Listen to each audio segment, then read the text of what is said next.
నమస్తే, welcome to 69 TV. నేను మీ సుమాంజలి. ముందుగా బులెటిన్లోని హెడ్లైన్స్. 4 కోట్లతో సర్వాయిపేటలో సర్దార్ పాపన్న గౌడ్ కోట నిర్మాణం. పాపన్న గౌడ్ను నేటి సమాజం స్ఫూర్తిగా తీసుకోవాలన్న మంత్రి పొన్నం.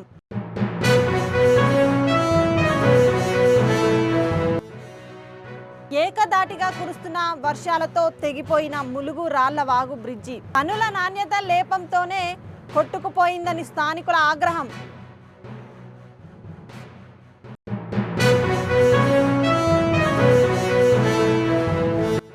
శ్రీశైలం జలాశయానికి కొనసాగుతున్న వరద ప్రవాహం. 3 గేట్లు ఎత్తి నీటిని విడుదల చేస్తున్న అధికారులు.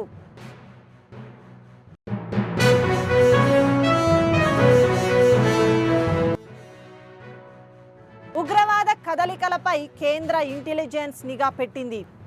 స్లీపర్ సెల్స్ పై కఠిన చర్యలు తప్పవన్న మంత్రి సత్యప్రకాష్.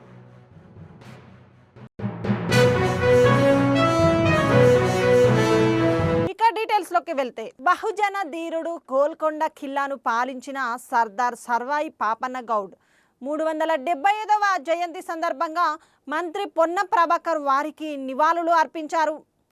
ప్రజా పాలన ప్రభుత్వంలో సీఎం రేవంత్ రెడ్డి నాయకత్వంలో సర్వాయిపేటలో పాపన్న గౌడ్ నిర్మించిన కోటను పర్యాటకంగా అభివృద్ధి చేయడానికి 4.5 కోట్లతో అభివృద్ధి పనులు నడుస్తున్నాయని చెప్పారు. సర్వాయి పాపన్న గౌడ్ను నేటి సమాజం స్ఫూర్తిగా తీసుకొని ముందుకు వెళ్లాలని మంత్రి పొన్నం ఆకాంక్షించారు. అధ్యక్షులు మహేష్ కుమార్ గౌడ్ గారు, మెట్టు సాయి గారు, రోహిన్ రెడ్డి గారు, నిర్మల జగ్గారెడ్డి గారు, మా అక్కగారు టిల్లు, అదేవిధంగా నిర్వాహకులు ఈరోజు చాలా కాలంగా గంగమ్మ దేవాలయానికి సంబంధించి కొంత పునర్నిర్మాణం చేయడం ద్వారా మంచి ఇంకా మనందరికి కూడా బాగుండాలనే ఆలోచనతో కోరుతున్న మిత్రులకు, ఇక్కడికి కార్యక్రమం నిర్వాహకులకు, ఇక్కడికి విచ్చేసిన అక్కా చెల్లెలందరికీ పేరు పేరున నా హృదయపూర్వకంగా నమస్కారాలు. మా దగ్గర కూడా మంచిగా లోయర్ మేనర్ డ్యామ్ లా గంగమ్మ తల్లి గుడి కట్టుకున్నాం. లోయర్ మేనర్ డ్యామ్ లోపల ఆ రోజు నేను పార్లమెంటు సభ్యుడిని. చాలా అవాంతరాలు వచ్చినా కూడా ఎటువంటి ఇబ్బంది లేకుండా వారికి సహకరించి మన పోయిన వారము 10 రోజుల కింద అక్కడ కూడా గంగమ్మ ఉత్సవాలు జరిగినాయి. ఈరోజు పెద్దలు మహేష్ కుమార్ గౌడ్ గారు కానీ, గౌరవ ముఖ్యమంత్రి రేవంత్ రెడ్డి గారు కానీ, ఇప్పుడున్న ప్రజాపాలన ప్రభుత్వంలో అనేక రకాల కార్యక్రమాలు జరుగుతూ ఉన్నాయి. తప్పకుండా మత్స్య శాఖకు సంబంధించినటువంటి వృత్తి, ఈరోజు నేను గీతా కార్మికుడిని. ఆ వృత్తి బతకాలంటే గ్రామీణ ప్రాంతాల్లో చెట్లు పెట్టి రాబోయే కాలంలో స్వచ్ఛమైన కళ్ళు ఇవ్వాలి. అట్లనే ఈరోజు పేదలకు ఆహారము, బలమైనటువంటి ఆహారం చేపలు, అది మన కుల వృత్తి. దాని మనకు జీవనాధారం. గ్రామీణ ప్రాంతాల్లో ఆ వృత్తి బతకాలంటే కూడా, ఆ వృత్తి పెరగాలంటే కూడా గ్రామీణ ప్రాంతాల్లో చెరువులు కానీ, కుంటలు కానీ, నీటికి సంబంధించినటువంటి మైనర్, మేజర్, మీడియం ఇరిగేషన్ ప్రాజెక్టులల్లో చేప పిల్లల పంపిణీ కార్యక్రమంతో పాటుగా వాటికి వాల్యూ అడిషన్ గా అవసరమైన కాడ కోల్డ్ స్టోరేజ్ సరైన ధర రావడానికి, వాటిని మార్కెటింగ్ చేసుకునే సౌకర్యాలు కలగజేయడానికి గత కొద్ది రోజులుగా లేనటువంటి మంత్రిత్వ శాఖకు ఒక స్వయంగా మంత్రిని నియమించి, మొదటి సంవత్సరం కొంత ఇబ్బందులు జరిగినాయి చేప పిల్లలకు పంపిణీకి సంబంధించి ముందే చర్యలు తీసుకొని మొన్ననే దాదాపు 120 కోట్ల రూపాయల్ని చేప పిల్లల పెంపకాలకు సంబంధించి విడుదల చేసి భవిష్యత్తులో ఆ వృత్తికి అపారమైనటువంటి ప్రోత్సాహం ఇవ్వాలి. ఇది ఒక మీ వృత్తిపరంగా ఆదాయ మార్గమే కాదు, ఆరోగ్యానికి సంబంధించి పేద ప్రజలకు మరి చేపలు తినడం ద్వారా వారికి ఉండబడేటువంటి ఒక ఆకాంక్ష, అంటే వారికి వేరే ఇయ్యాల రేపు నాన్ వెజిటేరియన్ తినాలంటే. రాత్రి నుంచి ఏకదాటిగా కురుస్తున్న భారీ వర్షానికి ములుగు జిల్లా బండారుపల్లి గ్రామ శివారులో ఉన్న రాళ్లవాగు బ్రిడ్జి డైవర్షన్ రోడ్డు తెగిపోవడంతో ఉదయం నుండి రాకపోకలకు అంతరాయం ఏర్పడింది.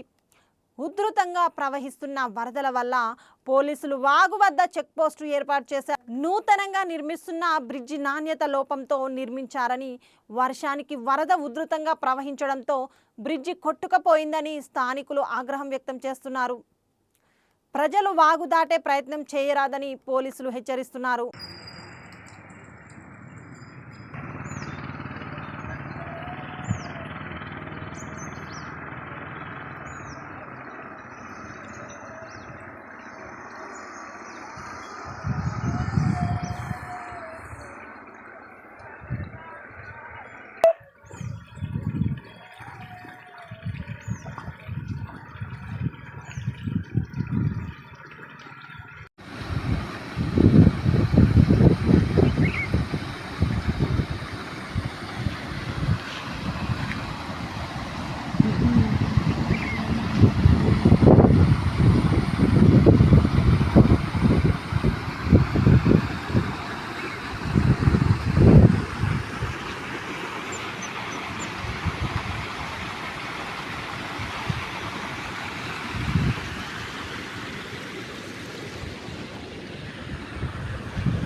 శ్రీశైలం జలాశయానికి భారీగా వరద ప్రవాహం కొనసాగుతోంది. ప్రస్తుతం 3 గేట్ల ద్వారా నీటిని దిగువకు విడుదల చేస్తున్నారు. శ్రీశైలం పూర్తి స్థాయి నీట మట్టం 885 అడుగులు కాగా ప్రస్తుతం 881.5 అడుగులకు చేరింది. వరుసగా సెలవులు రావడంతో శ్రీశైలం ప్రాజెక్టు వద్ద పర్యాటకులు సందడి చేశారు.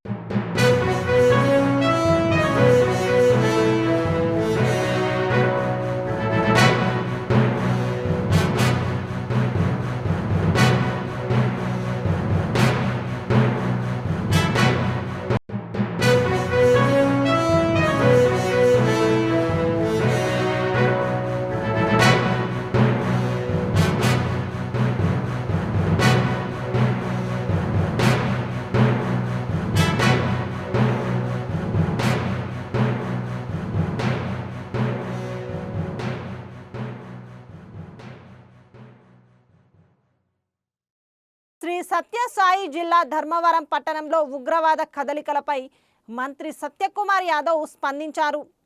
కేంద్ర ఇంటెలిజెన్స్ సంస్థ కొద్ది రోజులుగా వీరిపై దృష్టి సారించి విచారణ చేపట్టినట్లు తెలిపారు.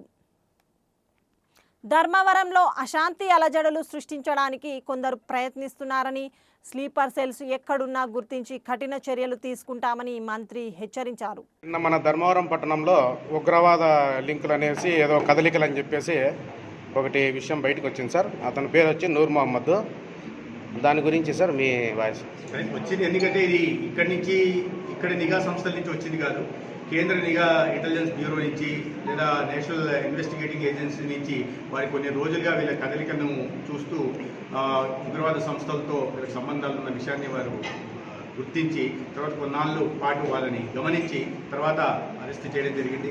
అయితే ఇది ఏంటంటే ఉగ్రవాదానికి సంబంధించిన విషయం కాబట్టి చాలా సున్నితమైన అంశం. పోలీసులు వీటి మీద విచారణ చేపడుతున్నారు. రిమాండ్ తర్వాత వాళ్ళు కస్టడీకి తీసుకొని పూర్తిగా విచారణ చేపట్టి దీంట్లో వెనకాల ఏదో పెద్ద కుట్ర ఉందనే విషయం నేను ఇప్పటి వాళ్ళు వెల్లడించలేను. పెద్ద కుట్రపూరితంగా చేస్తున్నది. ధర్మవరం పట్టణంలో కొద్దిగా అశాంతిని అలజడుల్ని సృష్టించాలనే రకంగా చేస్తున్న ఇటీవల రాయచోటిలో కూడా ఈ రకం ఉంది. అయితే ఇటువంటి స్లీపర్ సెల్ ఎక్కడున్నా కూడా వాటిని గుర్తించి ఖచ్చితంగా ప్రజల శాంతి భద్రతల్ని ప్రజలకు కూడా ఎటువంటి ఇబ్బంది రాకుండా రాష్ట్రంలోని ఎన్డీఏ ప్రభుత్వం కేంద్ర ప్రభుత్వం సహకారంతో చర్యలు చేపడుతుంది. ఈ విషయం మీద కొంచెం బలమైన విషయం ఏమొస్తుందంటే సార్, ఖమ్మం జిల్లా కల్లూరు గిరిజన ఆశ్రమ పాఠశాలలో మరోసారి ఫుడ్ పాయిజన్ కలకలం రేపింది. అస్వస్థతకు గురైన 10 మంది విద్యార్థులకు 10 రోజుల వ్యవధిలో మూడోసారి ఫుడ్ పాయిజన్ జరిగింది. రాత్రి భోజనం చేసిన తర్వాత వాంతులు విరోచనాలకు గురై సిబ్బంది వెంటనే ప్రభుత్వ ఆసుపత్రికి తరలించి చికిత్స చేస్తున్నారు.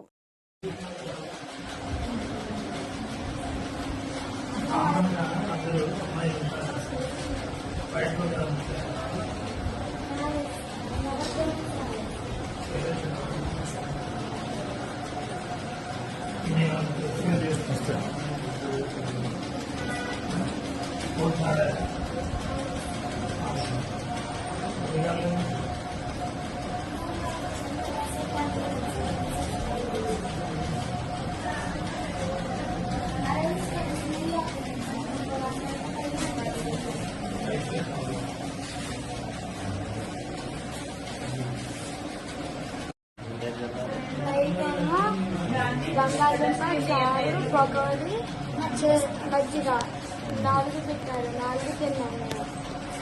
నైటేమో అయ్యారక్క నాకు వాంతింగ్స్ అయ్యేది. నైట్ హాస్పిటల్కి తీసుకొచ్చారు. ఎప్పుడు రాత్రి తెచ్చారా? నైట్ తీసుకొచ్చి చూపించారు. చూపించాక మళ్ళీ వెళ్ళాము. అప్పుడు బాగానే పొద్దున పాలు తాగడానికి బాగలేదని పాలను రసగులు ఇచ్చారు. అయితే తాగి తినేసరికి మళ్ళీ అయింది వాంతులు అరక్క. మళ్ళీ మా పెద్ద బాగలేదని కిచిడి పెట్టారు. కిచిడి తింటే మళ్ళీ అయిందని ఇడ్లీ తెచ్చి పెట్టారు మా కోసం. చికెన్ ఇడ్లీ వేస్తే అది అరక్క బాగా వాంతించేది. బాగా పడిపోతున్నాను, నీరసంగా ఉన్నానని అక్క వాళ్ళు తీసుకొచ్చారు హాస్పిటల్కి. అన్నం ఎలా ఉంటుందో? మెత్తగా ఉంటుందా, గట్టిగా ఉంటుందా? బాగానే వండుతున్నారు. మొన్న అట్లయిన కాలం నుంచి మన జరిగిన కాడ నుంచి మంచిగా వండుతున్నారా? మంచిగా వండుతున్నారు. మరి వేయించుకో అయ్యే చదువుతున్నారు. నాకేం కాదు అయ్యే పెడుతున్నారు. మరి ఇప్పుడు డాక్టర్ గారు వచ్చి ఏం చెప్పారు మీకు? డాక్టర్ గారు వచ్చి ఏం చెప్పారు? మీకు బాగా మంచుకుంటే వెళ్ళండి, లేకపోతే ఉన్నామని మాకు గ్లూకోజ్ ఎక్కిస్తున్నారా?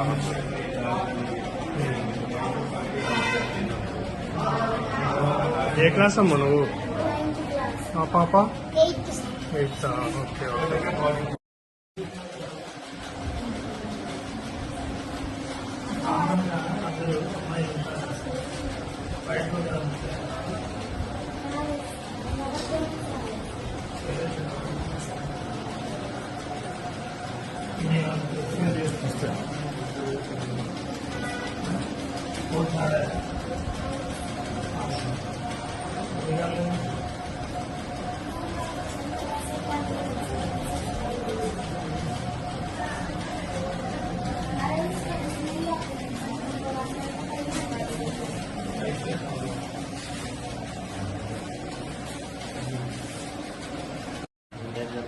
నైటేమో బంగాళదుంప చారు పకోడీ మజ్జిగ 4 పెట్టారు, 4 తిన్నాను. నైటేమో అయ్యారక్క నాకు వాంతింగ్స్ అయ్యేది. నైట్ హాస్పిటల్కి తీసుకొచ్చారు. ఎప్పుడు రాత్రి తెచ్చారా? నైట్ తీసుకొచ్చి చూపించారు. చూపించాక మళ్ళీ వెళ్ళాము. అప్పుడు బాగానే పొద్దున పాలు తాగడానికి బాగలేదని పాలను రసగులు ఇచ్చారు. అయితే తాగి తినేసరికి మళ్ళీ అయింది వాంతులు అరక్క. మళ్ళీ మా పెద్ద బాగలేదని కిచిడి పెట్టారు. కిచిడి తింటే మళ్ళీ అయిందని ఇడ్లీ తెచ్చి పెట్టారు మా కోసం. చికెన్ ఇడ్లీ వేస్తే అది అరక్క బాగా వాంతించేది. బాగా పడిపోతున్నాను, నీరసంగా ఉన్నానని అక్క వాళ్ళు తీసుకొచ్చారు హాస్పిటల్కి. అన్నం ఎలా ఉంటుందో? మెత్తగా ఉంటుందా, గట్టిగా ఉంటుందా? బాగానే వండుతున్నారు. మొన్న అట్లయిన కాలం నుంచి మన జరిగిన కాడ నుంచి మంచిగా వండుతున్నారా? మంచిగా వండుతున్నారు. మరి వేయించుకో అయ్యే చదువుతున్నారు. నాకేం కాదు అయ్యే పెడుతున్నారు. మరి ఇప్పుడు డాక్టర్ గారు వచ్చి ఏం చెప్పారు మీకు? డాక్టర్ గారు వచ్చి ఏం చెప్పారు? మీకు బాగా మంచుకుంటే వెళ్ళండి, లేకపోతే ఉన్నామని మాకు గ్లూకోజ్ ఎక్కిస్తున్నారా? Anantapuram urban TDP MLA Daggupati Venkateswara Prasad junior ఎన్టీఆర్ను దుర్భాషలాడినట్లుగా ఓ ఆడియో కాల్ వైరల్ అవుతుంది. దీనిపై ఎమ్మెల్యే స్పందించారు. అది ఫేక్ ఆడియో కాల్ అని, తాను ఎన్టీఆర్ను బూతులు తిట్టలేదని స్పష్టం చేశారు. తనపై కుట్రలు జరుగుతున్నట్లు చెప్పారు. ఈ ఆడియో రికార్డు నాది కాదు. లోకల్ రాజకీయాల్లో భాగంగా నాపై గిట్టని వాళ్ళు ఈ వీడియో పెట్టారని, నాకు నారా ఫ్యామిలీ, నందమూరి ఫ్యామిలీ అంటే చిన్నప్పటి నుండి చాలా అభిమానం అన్నారు. ఎన్టీఆర్ అభిమానులు బాధపడి ఉంటే నా తరపున క్షమాపణలు అడుగుతున్నానని తెలిపారు. అందరికీ నమస్కారం. నా పేరు దగ్గుబాటి ప్రసాద్. నేను అనంతపూర్ అర్బన్ నియోజకవర్గానికి సంబంధించిన ఎమ్మెల్యేని. జూనియర్ ఎన్టీఆర్ని దుర్భాషలాడుతూ నేను తిట్టానని చెప్పేసి మీడియా మిత్రుడు నాకు వీడియో పెట్టడం జరిగింది. గత 10-15 రోజుల నుంచి అనంతపురం అర్బన్ రాజకీయాల్లో ఏం జరుగుతుందో అందరికీ తెలుసు. దాని కుట్రలో భాగంగానే ఈ వీడియో నన్ను గిట్టని వాళ్ళు, నాకు సరిపోని వాళ్ళు ఈ వీడియో పెట్టడం జరిగింది. నారా ఫ్యామిలీ అన్నా కానీ, నందమూరి ఫ్యామిలీ అన్నా కానీ చాలా అభిమానం. నేను చిన్నప్పటి నుంచి నందమూరి ఫ్యామిలీ అభిమానిగా పెరిగినోడిని. దీంట్లో ఎలాంటి వాస్తవాలు లేవు. ఖచ్చితంగా ఈ వీడియో కానీ, ఈ ఆడియో రికార్డు కానీ నాది కాదని చెప్పేసి తెలియజేసుకుంటాను. ముఖ్యంగా మా అనంతపురం లోకల్ రాజకీయాల్లో భాగంగా ఈ వీడియో సరిపడిన వాళ్ళు పెట్టడం జరిగింది. ఖచ్చితంగా ఇప్పుడు నేను ఎస్పీ గారికి కానీ కంప్లైంట్ చేయడం జరిగింది. దీని మీద గట్టి చర్యలు తీసుకోవాలని చెప్పేసి ఎస్పీ గారిని కోరడం జరిగింది. సదా ఎవరైనా ఎన్టీఆర్ అభిమానులు బాధపడి ఉంటే వాళ్ళని నా తరపున నేను క్షమాపణలు అడుగుతున్నాను. దేనికంటే ఈ వీడియో నాకు సంబంధించి కాదు, నా పేరు ప్రస్తావించారు కాబట్టి నేను ఈ క్షమాపణగా కోరడం జరుగుతుందని చెప్పేసి తెలియజేసుకుంటాను. మెదక్ జిల్లా గుమ్మడిదలలో హెచ్డిఎఫ్సి ఏటీఎం, వెల్దుర్తిలో సెంట్రల్ బ్యాంక్, మెదక్లో ఎస్బీఐ ఏటీఎంలలో చోరీకి యత్నించిన 3 దుండగులను అరెస్టు చేసినట్లు పోలీసులు తెలిపారు. బ్యాంకుల్లో దొంగతనం ఎలా చేయాలో యూట్యూబ్లో చూసి నేర్చుకున్న 3 స్నేహితులు కొన్నిసార్లు వైన్స్లలో మద్యం బాటిళ్లు చోరీ చేసి అమ్ముకున్న దొంగలు ఏటీఎం మెషిన్లు ఎత్తుకెళ్లేందుకు ఓ ట్రాక్టర్ కూడా ఏర్పాటు చేసుకున్నట్లు పోలీసులు తెలిపారు.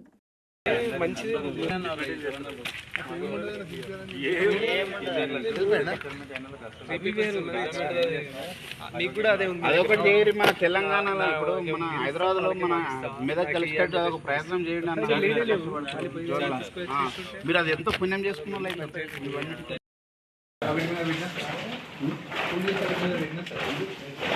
మీ షూ కాల్స్ వస్తుంది. మనకు క్లియర్ ఏంటంటే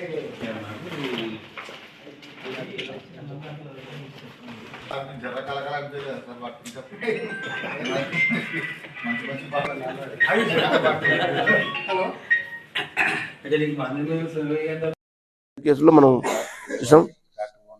సో ఇలా ట్రాక్టర్ ఓనర్ వచ్చేసి శ్రీకాంత్ A1 మెయిన్ ఇతను. ఇద్దరితో గ్యాంగ్ చేసి ఇచ్చుకోవచ్చిన శ్రీకాంత్, లింగమేణ, ప్రసాద్ అందరూ same Manepalli village of Eldurthi మండలం వాళ్ళు. సో ఈ రోజు మనం రిమాండ్ చేస్తున్నాం. ఎందుకంటే బ్యాంక్ అనేది ఇంపార్టెంట్ కాబట్టి చాలా మంది భయపడుతుంటారు. కస్టమర్స్ ఉంటారు, వాళ్ళకు లాకర్స్ ఉంటాయి, ఇవన్నీ ఉంటాయి కదా. సో క్యాష్ చేసుకుంటారు. సో ఒకసారి బ్యాంకు దొంగతనం ఏంటంటే చాలా మంది ఇబ్బంది పడుతుంది. సో అందువల్ల మేము వాళ్ళ సీరియస్ తీసుకొని దాన్ని చాలా సీరియస్ తీసుకొని టీమ్స్ చేసి చేయడం జరిగింది. సో ఇందులో మంచిగా వర్క్ చేసిన ఎస్పీ, అలా డిఎస్పీ, ఇన్స్పెక్టర్, అలాగే మన కానిస్టేబుల్స్ కూడా చాలా కష్టపడి గత 10 రోజుల నుంచి కష్టపడుతున్నారు. సో వాళ్ళ కృషి వల్లనే మనం ఈరోజు పట్టుకోవడం జరిగింది. సో వాళ్ళందరినీ కూడా ఈరోజు అభినందించి వాళ్ళకి రివార్డు అందజేయడం జరుగుతుంది. కేసులో మనం చూసాం. సో ఇలా ట్రాక్టర్ ఓనర్ వచ్చేసి శ్రీకాంత్ A1 మెయిన్ ఇతను. ఇద్దరితో గ్యాంగ్ చేసి ఇచ్చుకోవచ్చిన శ్రీకాంత్, లింగమేణ, ప్రసాద్ అందరూ same Manepalli village of Eldurthi మండలం వాళ్ళు. సో ఈ రోజు మనం రిమాండ్ చేస్తున్నాం. ఎందుకంటే బ్యాంక్ అనేది ఇంపార్టెంట్ కాబట్టి చాలా మంది భయపడుతుంటారు. కస్టమర్స్ ఉంటారు, వాళ్ళకు లాకర్స్ ఉంటాయి, ఇవన్నీ ఉంటాయి కదా. సో క్యాష్ చేసుకుంటారు. సో ఒకసారి బ్యాంకు దొంగతనం ఏంటంటే చాలా మంది ఇబ్బంది పడుతుంది. సో అందువల్ల మేము వాళ్ళ సీరియస్ తీసుకొని దాన్ని చాలా సీరియస్ తీసుకొని టీమ్స్ చేసి చేయడం జరిగింది. సో ఇందులో మంచిగా వర్క్ చేసిన ఎస్పీ, అలా డిఎస్పీ, ఇన్స్పెక్టర్, అలాగే మన కానిస్టేబుల్స్ కూడా చాలా కష్టపడి గత 10 రోజుల నుంచి కష్టపడుతున్నారు. సో వాళ్ళ కృషి వల్లనే మనం ఈరోజు పట్టుకోవడం జరిగింది. సో వాళ్ళందరినీ కూడా ఈరోజు అభినందించి వాళ్ళకి రివార్డు అందజేయడం జరుగుతుంది. పెద్దపల్లి జిల్లా సుల్తానాబాద్ లో ఓ విచిత్ర సంఘటన చోటు చేసుకుంది. సెల్ ఫోన్లో వీడియో చూపించి కారులో ఇరుక్కున్న చిన్నారి ప్రాణాలు కాపాడాడు ఓ యువకుడు. పట్టణంలో ఓ వ్యక్తి తమ కారులో కీస్తో పాటు ఓ చిన్నారిని కారులోనే వదిలి కుటుంబంతో కలిసి స్వీట్ షాప్లోకి వెళ్ళిపోయారు. డోర్ లాక్ కావడంతో కారులోనే చిక్కుకున్న చిన్నారి డోర్ తీసేందుకు విశ్వ ప్రయత్నాలు చేశాడు. అప్పుడే ఓ యువకుడు వచ్చి డోర్ ఎలా ఓపెన్ చేయాలో సెల్ ఫోన్లో చిన్నారికి వీడియో చూపించి డోర్ ఓపెన్ చేయడంతో క్షేమంగా బయటకు వచ్చాడు బాలుడు. సూపర్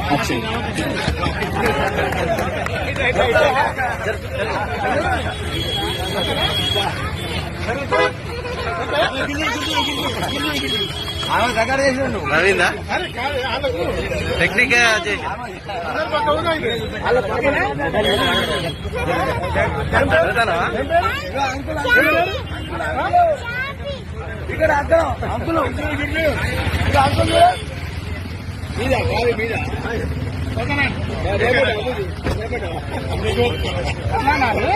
ఎక్కడ మీది? అవునా? ఎక్కడ ఎవరు? మంచిర్యాల. ఏం పేరు? పాప పేరేంది? నీ పేరేందమ్మా? చార్మి.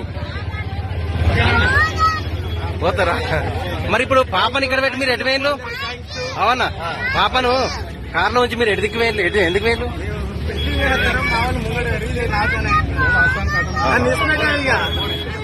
అంటే స్వీట్ హౌస్ లోకి వెళ్ళా?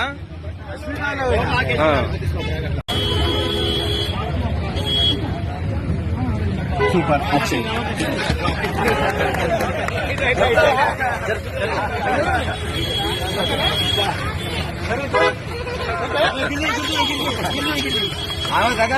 నవీందా టెక్నిక్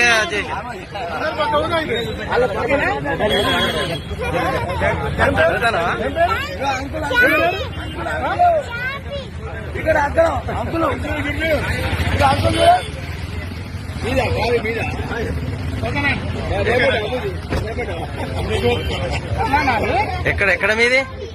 అవునా? ఎక్కడ ఎవరు? మంచిర్యాల. ఏం పేరు? పాప పేరేంది? నీ పేరేందమ్మా? చార్మి. పోతారా? మరి ఇప్పుడు పాపని ఇక్కడ పెట్టి మీరు ఎటు వేయండు? అవునా? పాపను కారులో ఉంచి మీరు ఎటుదిక్కు వేయండి? ఎందుకు వేయండు?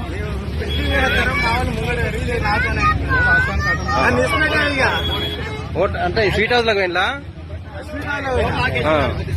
బులెటిన్ ముగించే ముందు హెడ్లైన్స్ మరోసారి.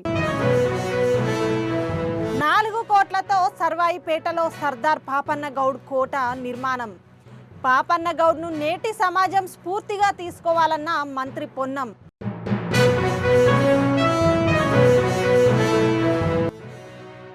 ఏకదాటిగా కురుస్తున్న వర్షాలతో తెగిపోయిన ములుగు రాళ్లవాగు బ్రిడ్జి. పనుల నాణ్యత లేపంతోనే కొట్టుకుపోయిందని స్థానికుల ఆగ్రహం.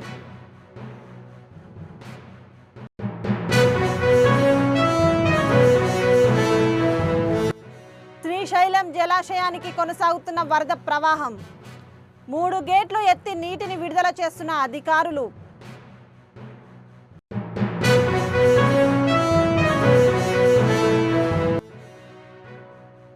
ఉగ్రవాద కదలికలపై కేంద్ర ఇంటెలిజెన్స్ నిఘా పెట్టింది. స్లీపర్ సెల్స్ పై కఠిన చర్యలు తప్పవన్న మంత్రి సత్యప్రకాష్.